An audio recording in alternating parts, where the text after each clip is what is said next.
Are you setting up your drip irrigation system but not sure how to connect the emitters? Well, today I'm going to show you 2 ways that you can connect emitters to your drip irrigation system. Stick around.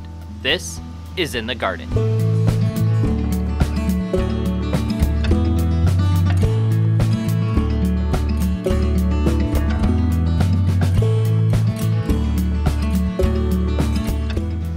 Thanks for joining me. Whether you're a new viewer or a returning subscriber, I'm glad you're here. This is In the Garden, where I share tips and tools to help new gardeners be successful in backyard vegetable gardening. Today, I'm talking about drip irrigation, and we know that drip irrigation is a really great asset to our gardens, but it can be confusing with all those different parts trying to figure out how they go together. So today, I'm going to show you how to connect your emitters to your drip irrigation system. There's a couple different ways you can do it. Either will work just fine, and they're really simple. Let's get to it. For the first way, you're going to need your drip emitter, some 1/4 inch tubing, and a 1/4 inch connector, as well as your hole punch and your cutting tool. You'll need to have the large tubing already ran through your garden. If you haven't got that set up yet, you can watch my other video where I talk about setting up your drip irrigation system from start to finish with everything you need to know about getting it installed.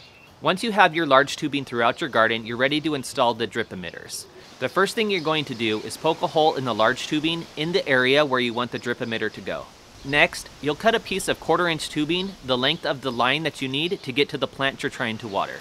Be sure to leave a few extra inches on the end, anywhere from 6 to 18 inches, so that you have some that you can adjust it later on if needed.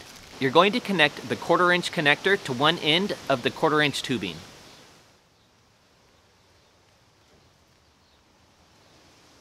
You're going to connect your drip emitter to the other end of the 1/4 inch tubing. Be sure to use the barbed end if it has a barbed end on one side. If both sides have barbs, you're going to use the side that is the larger barb. The smaller side is the side that the water comes out of.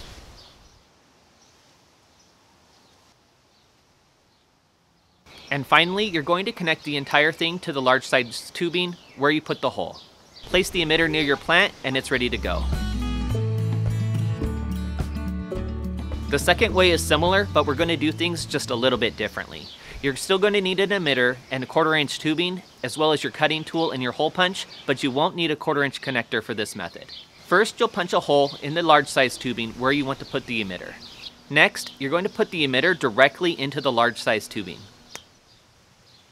Now you can place the 1/4 inch tubing to the other side of the drip emitter. And finally, you're going to cut the 1/4 inch tubing to the length you need to get to the plant you're trying to water and place it near the plant. Both of these methods will work just fine and water your plants exactly the same. It just depends on which method you prefer. If you're going to be burying your drip irrigation as far as the large tubing throughout your garden, I would definitely recommend using the second method. This method will be a little less likely to be damaged while it's underground. Those 1/4 inch connectors, because they're long and they're plastic, they'll deteriorate over time and they're more likely to snap than the tubing or the emitters. So doing the second method if you're burying underground is definitely my recommendation.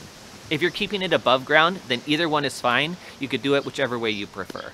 I personally use the first method throughout my garden just because that's the way I've always done it, but either one will work just fine. I hope this video was helpful and it helped clarify how you can connect your emitters as part of your drip irrigation system. If you're looking to learn more about drip irrigation, make sure you check out my other videos. I have a whole series of videos, everything from beginners looking to understand what all the different parts do and how to set up your very first drip irrigation system, to learning how to fix leaks and installing like soaker hose as part of your drip irrigation system. So make sure you go and check that out. There'll be links in the description to all those videos as well as a full playlist. I really hope you enjoyed the video. Thanks for watching. Make sure you hit the like button and subscribe so you can get all my latest content. Have a good one.